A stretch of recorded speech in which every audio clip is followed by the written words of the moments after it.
बिस्मिल्लाहिर्रहमानिर्रहीम। दोस्तों, मैं जमील सहरिया और आप देख रहे हैं मेरा YouTube channel food non technologist. आज जिस टॉपिक को डिस्कस करने वाले हैं वो है पीआरपी, ओपीआरपी और सीसीपी। ये तीनों सिस्टम कैसे काम करते हैं, आज इसके बारे में बात करेंगे।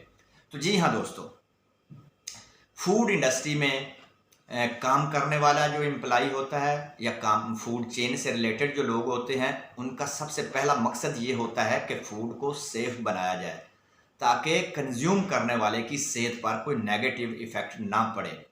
क्योंकि फूड इंडस्ट्री रिलेट करती है ह्यूमन हेल्थ से, इंसानी जान का सवाल होता है। इसलिए प्रोडक्शन में काम करने वाले लोग ये हमेशा बात ध्यान में रखते हैं कि फूड को सेफ बनाते हैं, किसी किस्म का उसमें हैज़र्ड शामिल नहीं होता। तो पीआरपी की आज बात करते हैं कि प्री रेक्विजिट प्रोग्राम क्या है। जैसा कि नाम से ही ज़ाहिर हो रहा है कि प्री रेक्विजिट यानी पहले से जो प्रोग्राम किया जाता है। तो सवाल ये उठता है कि किससे पहले। तो जी हाँ दोस्तों, प्रोसेस शुरू करने से पहले कुछ काम करने होते हैं, कुछ प्रोग्राम हैं जिन्हें पीआरपी कहा जाता है। अभी पीआरपी क्या होता है? मान लीजिए कि आपने प्रोडक्शन शुरू करने से पहले पेस्ट कंट्रोल करना होता है ताकि चूहे या उनकी जो गंदगी है वो प्रोडक्ट में शामिल ना हो जाए। उसके साथ साथ आपने क्लीनिंग करनी होती है ताकि कोई डस्ट वगैरह जो है ना वो प्रोडक्ट में कंटेमिनेट ना हो जाए। तो चूंकि आप सेफ फूड बना रहे होते हैं, ये चीज़ खाने वाली हो या पीने वाली हो, इसको आपने सेफ बनाना होता है ताकि इसको खाने वाले की सेहत पर किसी किस्म का नेगेटिव इफ़ेक्ट ना पड़े। और ये जो पीआरपी सिस्टम होता है ये पूरे प्रोसेस पर फोकस करता है, किसी एक स्टेप पर नहीं। और इसके साथ अगर बात करें ओपीआरपी की, तो ओपीआरपी होता है ऑपरेशनल प्री रिक्विजिट प्रोग्राम, जो आपने प्रोसेस के दौरान प्रोग्राम करने होते हैं। फॉर एग्ज़ाम्पल, आपने टेम्परेचर कंट्रोल करना होता है, आपने डिसइंफेक्शन करनी होती है। तो ये जो है ओपीआरपी, ये प्रोसेस में स्पेसिफिक एक स्टेप पर फोकस करता है। अब इस स्टेप पर फोकस क्यों करता है? क्योंकि ये इससे पता लगता है कि जो हैज़र्ड है आपकी प्रोडक्ट में शामिल हो रहा है, उसकी जो लिमिट है या उसकी जो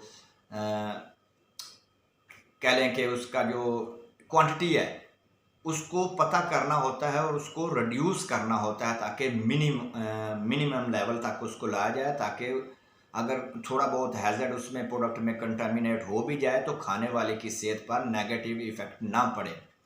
तो ये ओपीआरपी सिस्टम जो है ये एक स्टेप पर फोकस करता है और मिनिमाइज़ करने की कोशिश करता है। हैज़र्ड की जो लिमिट है, जो उसका लेवल है, उसको रिड्यूस करने की कोशिश करता है।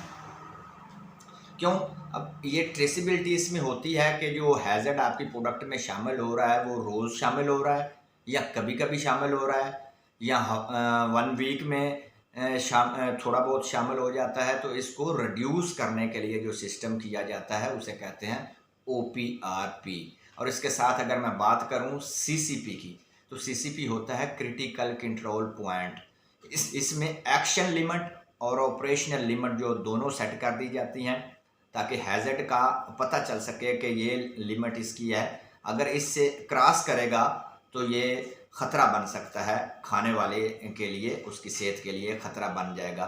तो इसमें स्टैंडर्ड सेट कर दिए जाते हैं, एक लिमिट सेट कर दी जाती है। जैसे टेम्परेचर की भी लिमिट सेट कर दी जाती है, उसमें एक ऑपरेशनल लिमिट दी जाती है और एक एक्शन लिमिट दी जाती है कि अगर इससे क्रॉस करेगा तो प्रोडक्ट की शेल्फ लाइफ डिस्टर्ब होगी और कंज्यूम करने वाले की सेहत पर नेगेटिव इफेक्ट पड़ सकता है। और मेटल डिटेक्टर की बात की जाए तो उसमें भी स्टैंडर्ड दे दिए जाते हैं, जैसे फेरस, नॉन फेरस और स्टेनलेस स्टील।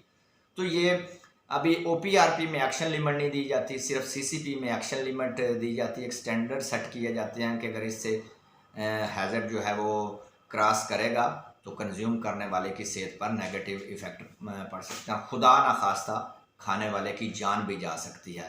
तो उम्मीद करता हूं कि थोड़ा बहुत जो है आपका कॉन्सेप्ट पीआरपी का, ओपीआरपी का और सीसीपी का और इन तीनों में के दरमियान डिफरेंस क्या है वो भी किसी हद तक आपको क्लियर हो गया होगा। इस तरह की मज़ीद वीडियोज़ के लिए मेरे साथ जुड़े रहिए। बहुत शुक्रिया।